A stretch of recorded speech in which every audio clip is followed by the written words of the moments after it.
voltar para casa deveria ter sido um alívio. Depois de 3 meses ao lado da minha avó, assistindo a fragilidade tomar conta dela a cada dia, alimentando-a com colheradas de esperança enquanto o corpo dela recusava até mesmo a água, eu só queria o silêncio da minha cama, o cheiro dos meus lençóis e a familiaridade das paredes que pintei com as minhas próprias mãos. Eu merecia isso. Um pedaço de lar depois do luto que me foi servindo em pequenas doses diárias. Mas ao abrir a porta, tudo o que encontrei foi o vazio me olhando de volta. E não era só o vazio emocional, aquele que se instala no peito e que a gente acostuma a carregar com a perda. Era o vazio concreto, o chão frio, as paredes de outra cor, a ausência das minhas coisas. Onde antes havia minha estante de livros, agora havia uma parede revestida com mármore branco e prateleiras minimalistas com vasos de vidro que pareciam nunca ter visto uma flor. Minha mala escorregou da minha mão. Pesquei. Era como se eu tivesse invadido a casa de outra pessoa. Ah, você chegou. A voz da Susana, minha madrasta, veio da cozinha. Ou do que costumava ser a minha cozinha. O balcão que construí com blocos de cimento e azulejos antigos havia sumido. Em seu lugar, uma bancada de granito escuro, tão reluzente que eu me vi refletida nela, pálida, desorientada. Ela apareceu na minha frente usando um vestido bege que gritava caro, com um copo de suco verde na mão. Aqueles detalhes pequenos que só os ricos tentam exibir para os outros verem. Eu ia te avisar, mas você estava tão ocupada com sua avó, fungou, como se tivesse sido um sacrifício manter a voz calma. A casa precisava de uma reforma. Seu pai concordou. Demorou para minha voz encontrar força. Olhei ao redor como se aquilo fosse uma piada, como se alguém fosse gritar a pegadinha, a qualquer momento. Mas tudo estava, real e irremediavelmente real. Onde estão minhas coisas? Perguntei, sentindo a garganta fechar. Ela deu um sorrisinho, aqueles com os lábios apenas, sem alma. Algumas doamos. Outras estavam velhas, né? Jogamos fora. Não se preocupe, mandamos guardar os documentos e algumas fotos. O essencial. O essencial. Minha cabeça latejava. Caminhei pela casa, minha casa, tentando entender o que diabos estava acontecendo. O sofá de linho azul que comprei em uma liquidação havia sido substituído por um conjunto bege. A parede de quadros com fotos da minha infância, da faculdade, das viagens, apagada. Apagaram a minha história como se fosse poeira. E no lugar dela, colocaram posteres de paisagens frias, impessoais, enquadrados com vidro antirreflexo. Meu pai apareceu na sala como quem tinha sido acordado de uma soneca forçada. Os olhos inchados, o andar lento. Pai, falei, a voz falhando, por que vocês fizeram isso? Ele coçou o queixo e evitou me encarar. Sua madrasta só quis ajudar. A casa estava precisando, fizemos o que era necessário. O que era necessário. Ele disse isso como se eu não fosse nada. Como se cada tijolo que coloquei naquele lugar não tivesse sido com o meu próprio dinheiro, com o suor de 10 anos de trabalho em 2 empregos. Como se eu não tivesse aberto mão de festas, viagens, tudo, para ter aquele espaço, para construir meu refúgio. Vocês usaram meu dinheiro. Minha poupança. Susana deu um risinho abafado. Ora, querida. Estava parada. Parada, enquanto o mundo girava.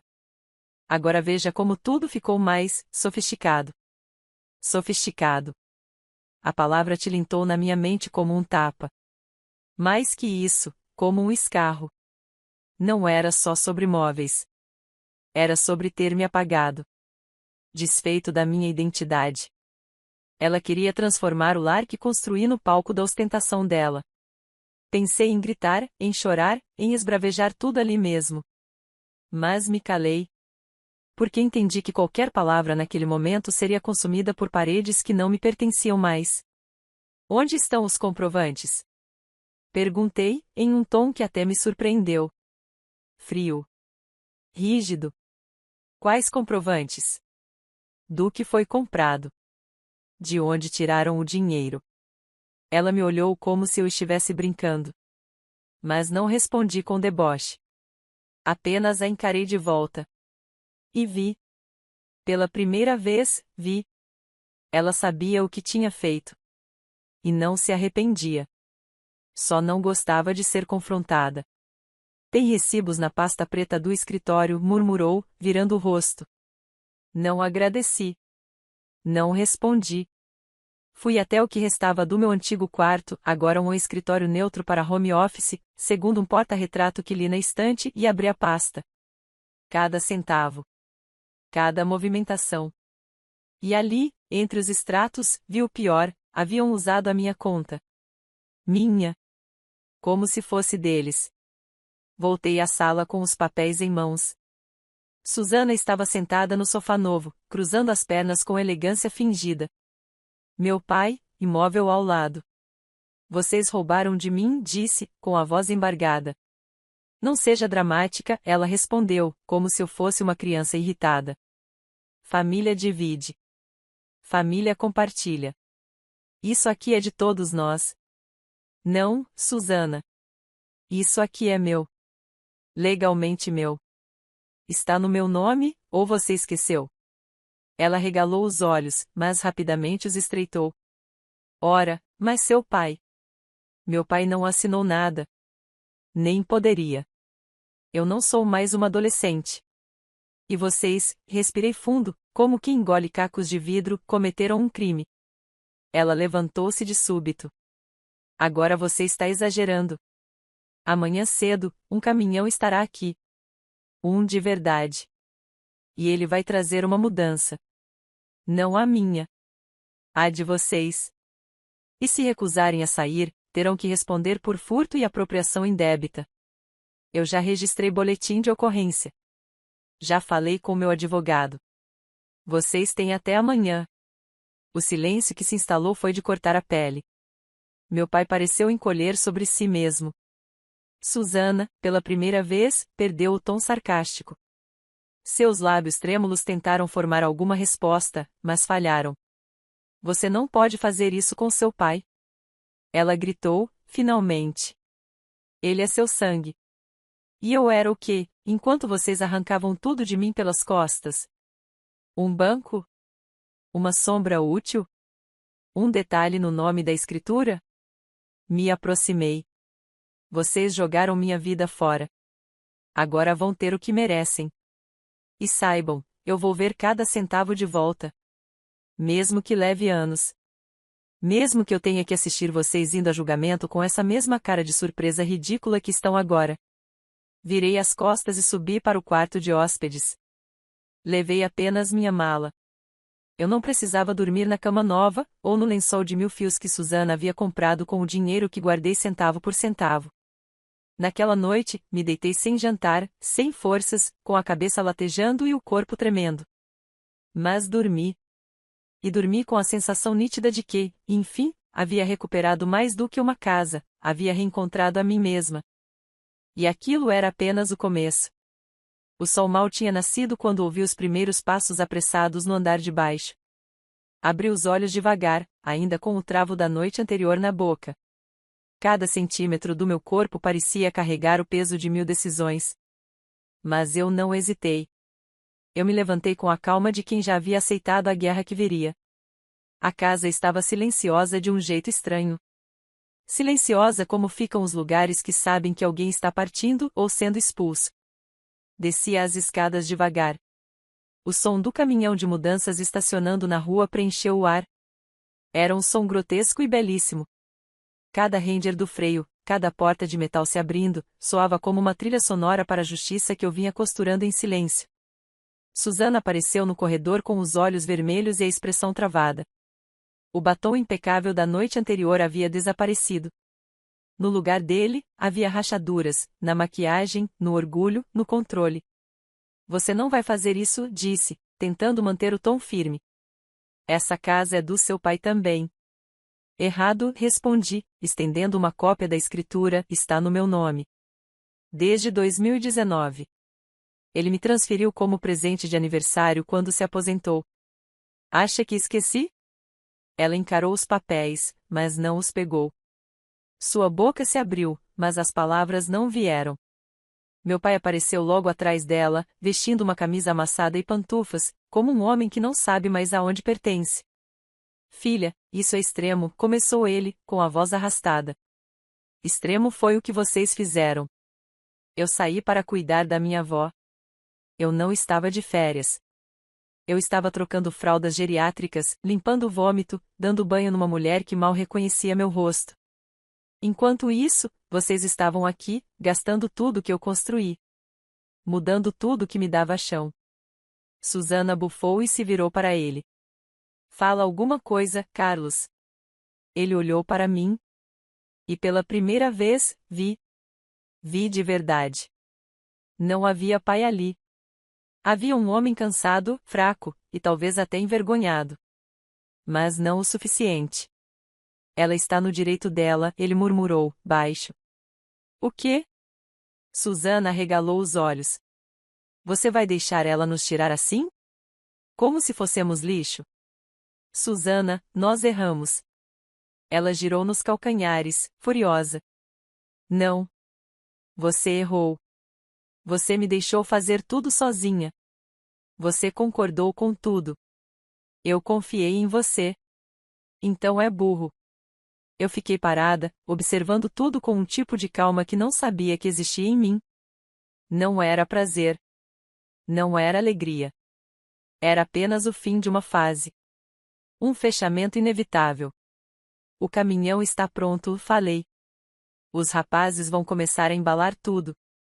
Vocês têm até às 10 da manhã. E se tentarem esconder alguma coisa que é meu, indiquei uma pasta vermelha que segurava, eu já tenho fotos e vídeos de cada cômodo. Inventário completo. Qualquer item não listado será considerado furto. E vocês sabem o que acontece depois. Susana me encarou com um ódio que queimava. Ela estava pálida, os lábios finos como uma linha de costura mal feita. Você é uma ingrata, sibilou. Eu cuidei dessa casa enquanto você brincava de ser mártir com sua avó inútil. Ela era minha avó. E não era inútil. O que ela foi para mim, você jamais vai entender, Susana. Porque gente como você só se importa com o que pode exibir. Não com o que realmente importa. Você está errada sobre mim? Não estou. E quer saber como eu sei? Porque você não está triste pelo que fez. Está triste porque foi pega. Ela abriu a boca para retrucar, mas foi interrompida pelo som das rodas de um carrinho metálico encostando no portão. Os funcionários começaram a entrar, perguntando o que era prioridade na desmontagem.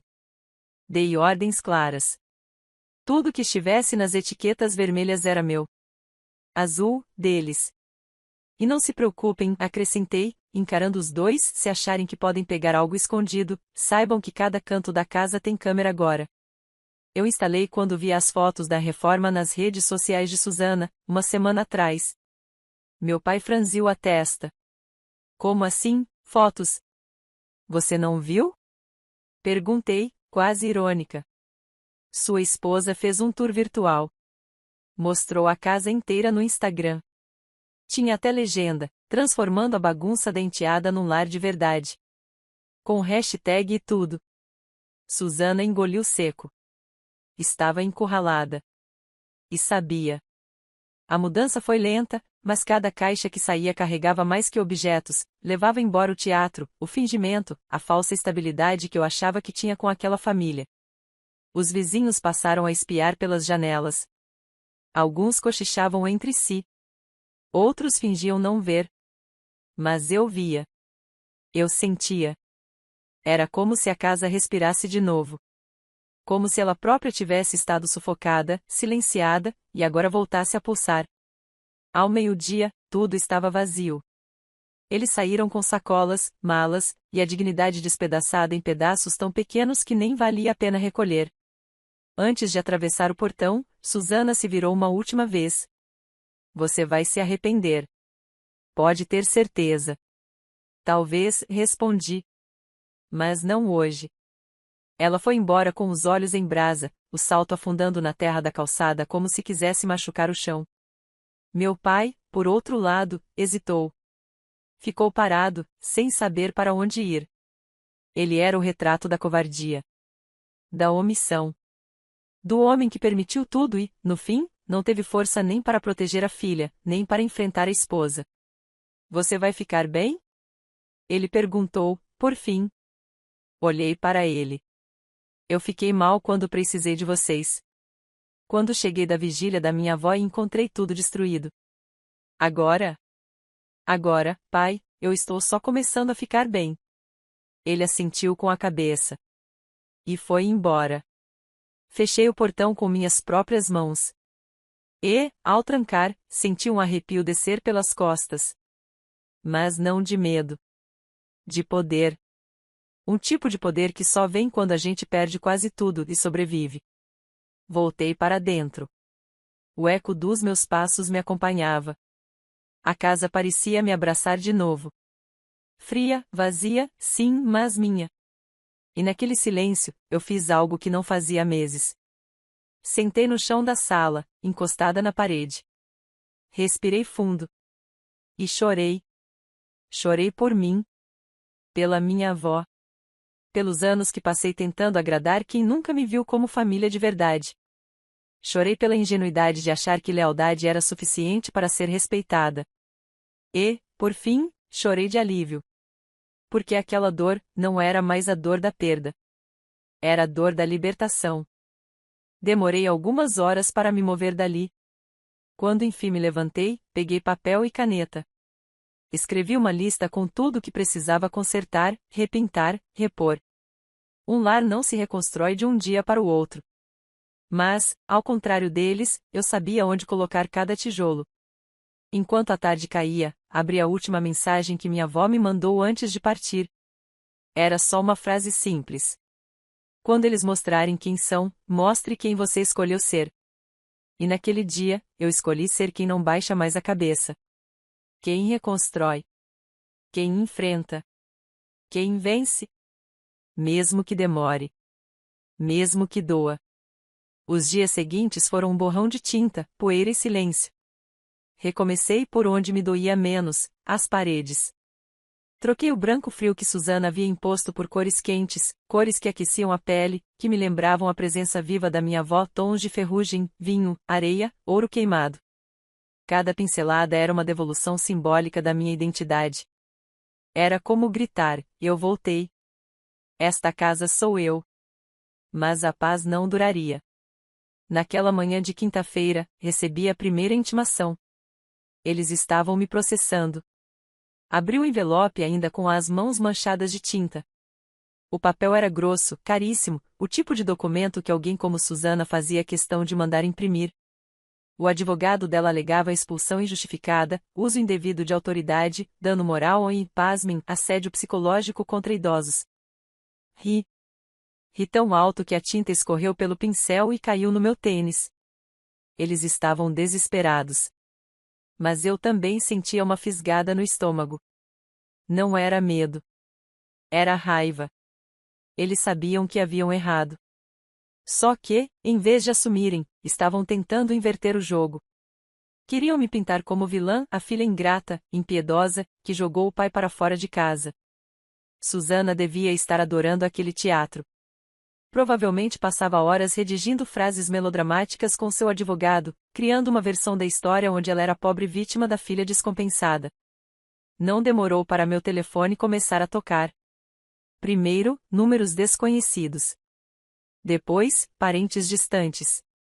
Tias que há anos não falavam comigo agora surgiam, do nada, perguntando: o que você fez com o Carlos? Ele está arrasado. Como você teve coragem de fazer isso com a sua família? Família. Era engraçado como essa palavra só aparecia quando queriam me controlar.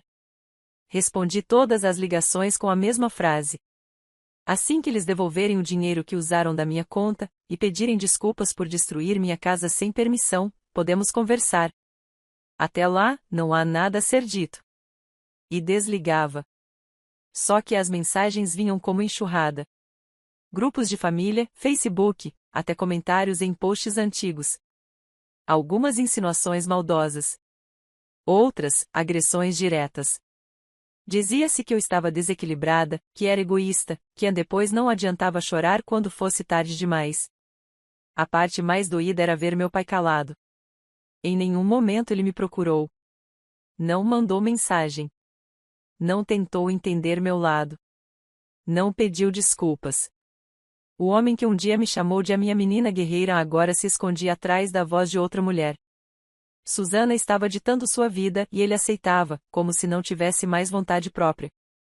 Mas eu sabia que ela não pararia ali.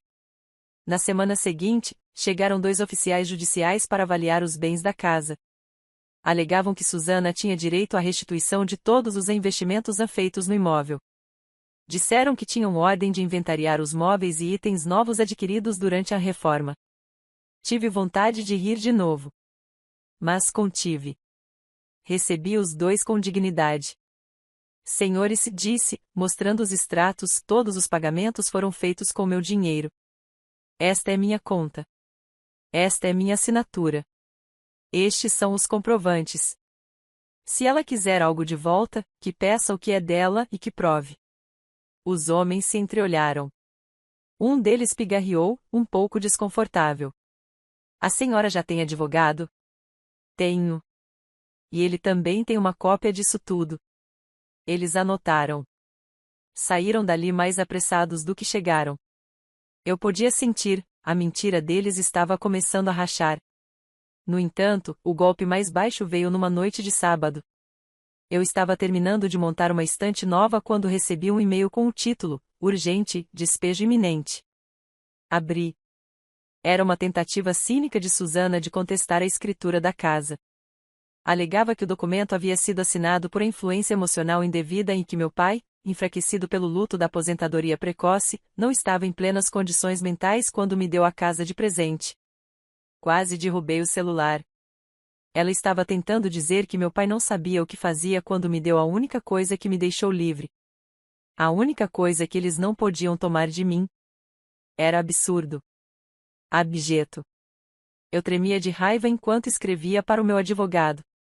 A resposta dele foi simples. Não se preocupe. Temos provas suficientes de que a doação foi voluntária e consciente. Mas prepare-se. Ela está disposta a tudo.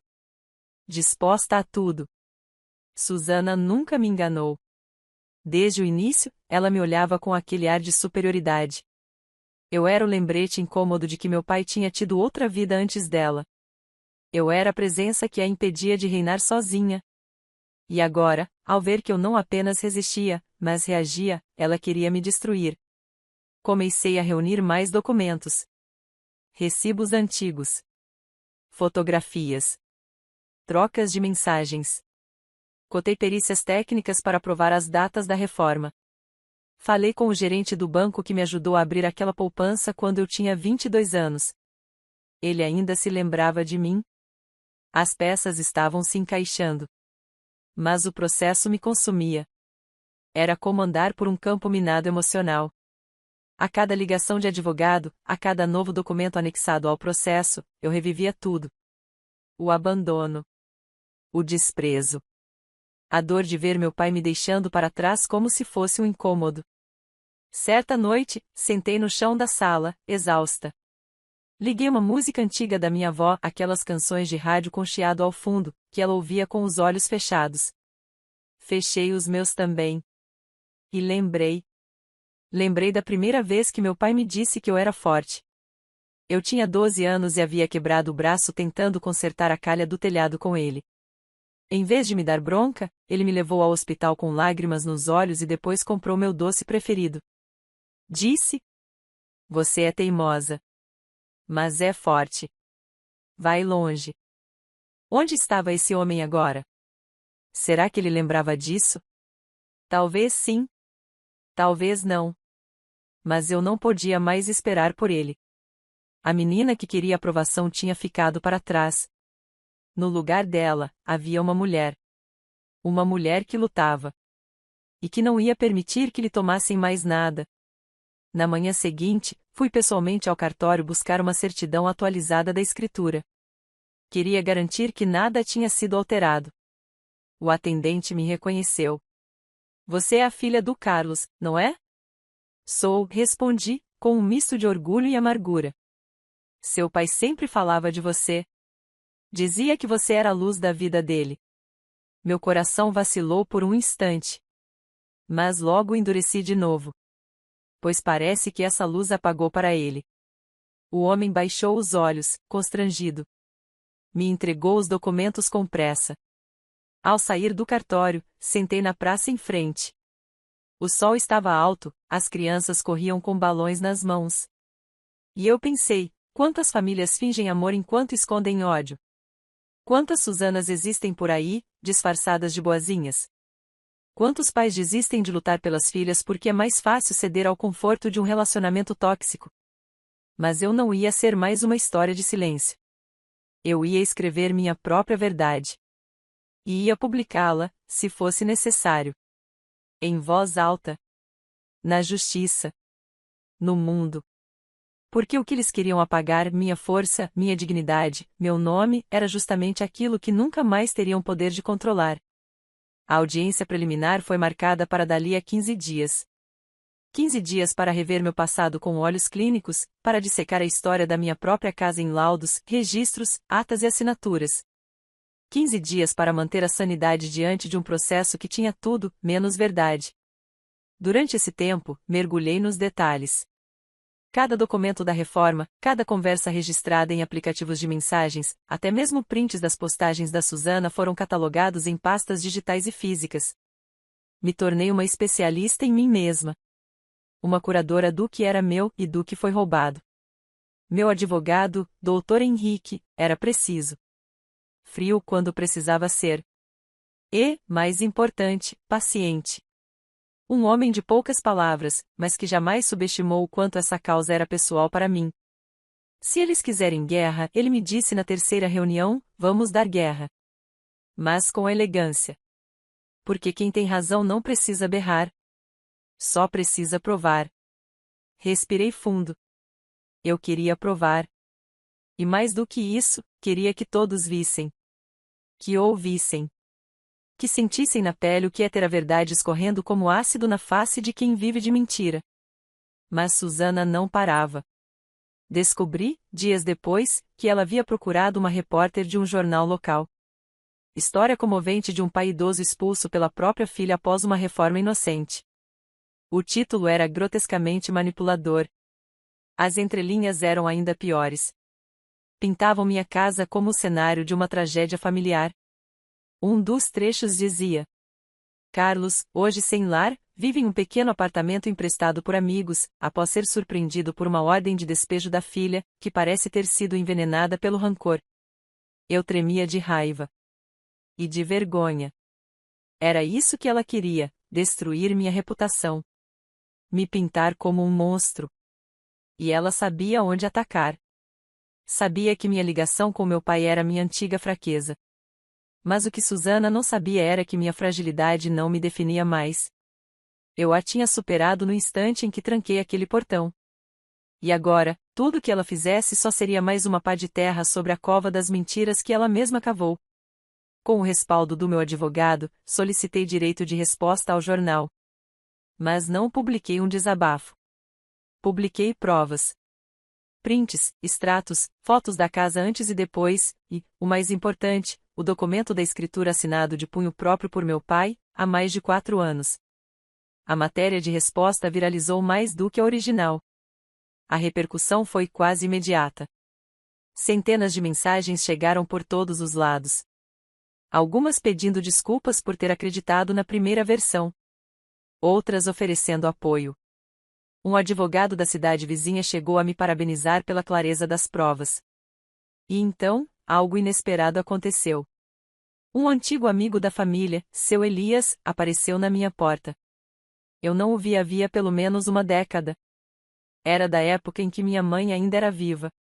Eu vi tudo, disse ele, segurando um envelope grosso nas mãos. E acho que isso pode te interessar. Dentro do envelope, havia cópias de e-mails trocados entre Suzana e um corretor de imóveis. Eles datavam de 2 meses antes da reforma. Nos e-mails, Suzana falava claramente sobre valorizar a casa o máximo possível para uma venda rápida e perguntava se o nome da enteada ainda estava como único titular. O corretor, um homem chamado Paulo Henrique, respondia com frieza profissional. Não é possível vender sem autorização dela. A menos que você consiga convencê-la a transferir os direitos. Era claro.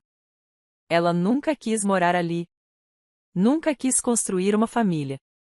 Ela quis transformar a minha casa em lucro. O sangue ferveu nas minhas veias. Com esse novo material, levei tudo ao escritório do meu advogado. Henrique folheou os papéis com olhos clínicos, mas uma sobrancelha arqueada revelou seu entusiasmo. Isto muda tudo, ele disse. Agora, além de defesa, temos acusação. Podemos contra-atacar com uma ação por tentativa de alienação fraudulenta de patrimônio. Assenti. Estava na hora de parar de apenas me defender. Eu iria expor cada passo deles. Na véspera da audiência, recebi uma ligação que me paralisou. Era meu pai.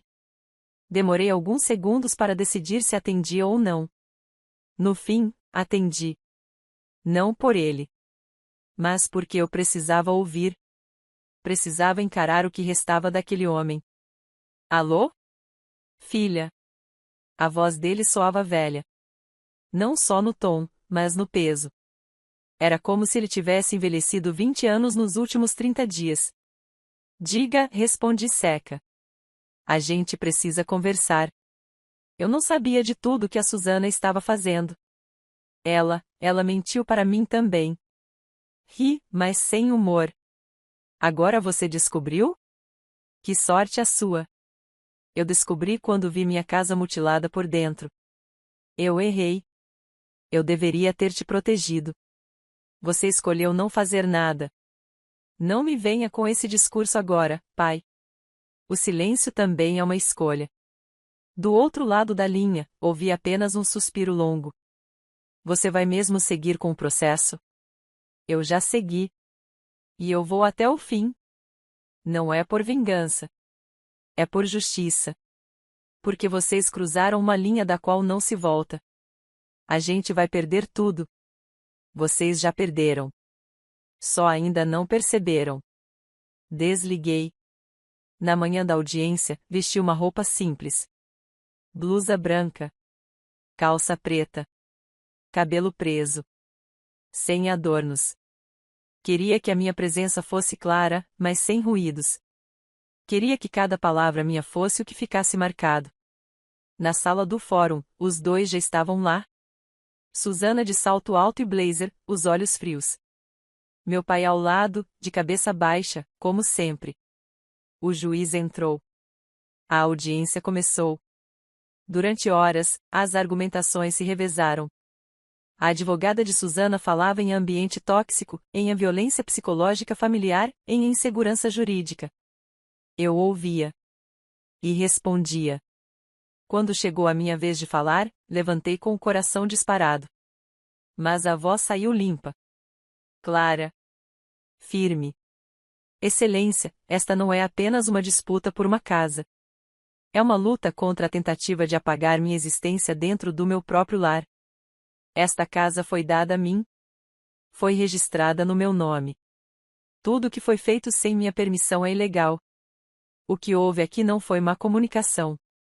Foi má fé. Prepotência. E uma tentativa orquestrada de me apagar. De me roubar. Mostrei os documentos. Os prints. Os e-mails do corretor. Os extratos. Cada prova, uma facada na mentira. Susana, pela primeira vez, perdeu o controle. Levantou-se para me interromper. Foi advertida pelo juiz. Meu pai não levantou a cabeça uma vez sequer. Quando a audiência terminou, o juiz anunciou que a decisão sairia em até 30 dias. Mas, ao final, ele disse uma frase que me fez respirar aliviada. As provas trazidas são substanciais e muito bem organizadas. A parte autora terá bastante dificuldade em sustentar a alegação de abuso por parte da ré. Saí do fórum com as pernas trêmulas. Mas não era medo. Era adrenalina. Era a sensação de ter feito o que era certo, mesmo diante da avalanche de dor que carreguei. Naquele fim de tarde, sentei na varanda da minha casa. Sim. Minha. E ali, enquanto o sol morria devagar atrás das árvores, eu finalmente compreendi, não era sobre ganhar uma briga. Era sobre me reconectar com o que ninguém jamais poderia tomar de mim. Meu nome. Minha voz. Minha história. O silêncio no fórum, 32 dias depois, foi tão denso que dava para ouvir o som da caneta do juiz riscando o papel. Eu estava sentada na primeira fileira, de frente para o estrado, com o coração batendo em ritmo firme. Não rápido. Não devagar. Firme. Porque, desta vez, eu sabia o que estava prestes a acontecer. Susana estava ao lado do advogado, com os braços cruzados, tentando manter a mesma pose de superioridade que desmoronava a cada novo parecer anexado ao processo. Ela havia perdido o controle da narrativa. Agora era só uma mulher pequena, sentada diante da verdade nua, sem maquiagem que pudesse disfarçar. E meu pai não estava presente. Disse que não se sentia bem, segundo informou o advogado dela. A verdade? Eu sabia. Ele estava com vergonha. E tinha razão para estar. O juiz pigarrou e começou a ler a sentença. Cada palavra caía como sentença de um mundo que tentou me dobrar e falhou. Diante das provas incontestáveis apresentadas pela parte ré, inclusive documentação bancária, contrato de doação registrado em cartório e comunicação eletrônica entre a autora e terceiros com intenção explícita de alienação do bem imóvel, este juízo decide, improcedente a ação da parte autora. Um murmúrio correu entre os presentes. Eu mantive os olhos fixos no juiz. Ainda não era tudo. Ele continuou. Além disso, julgo procedente o pedido de reconvenção, responsabilizando a autora pelos danos morais e materiais decorrentes da apropriação indevida dos bens, tentativa de alienação fraudulenta e exposição caluniosa da real opinião pública. Foi ali, naquele instante, que senti. O mundo havia finalmente voltado ao eixo. E eu estava no centro dele. O juiz finalizou com a sentença que soou como um hino de justiça.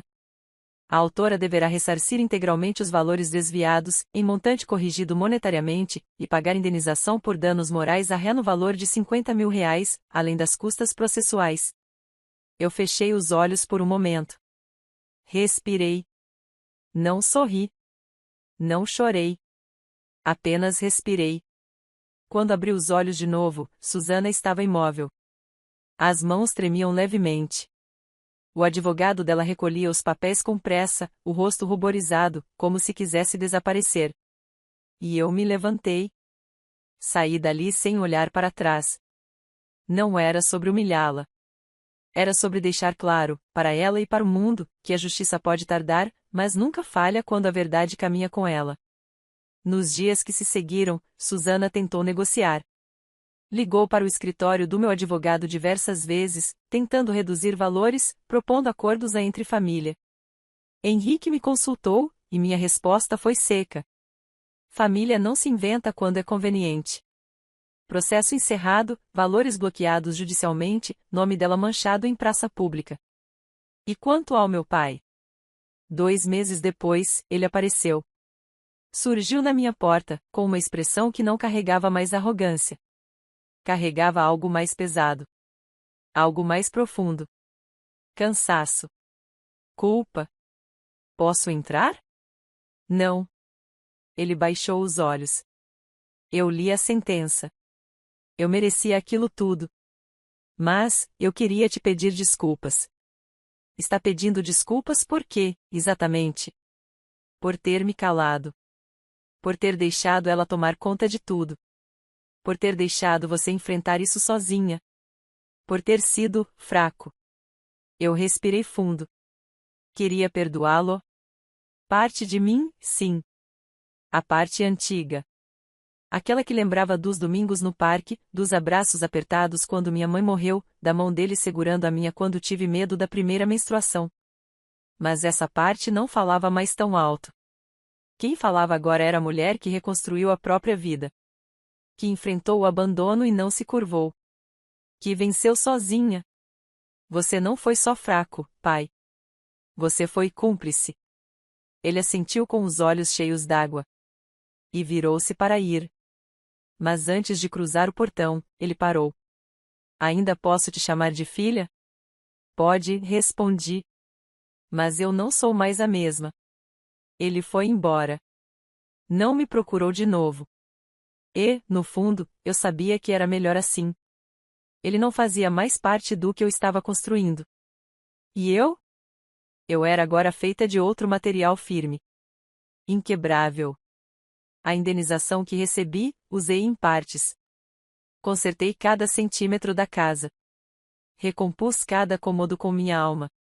E o resto, guardei.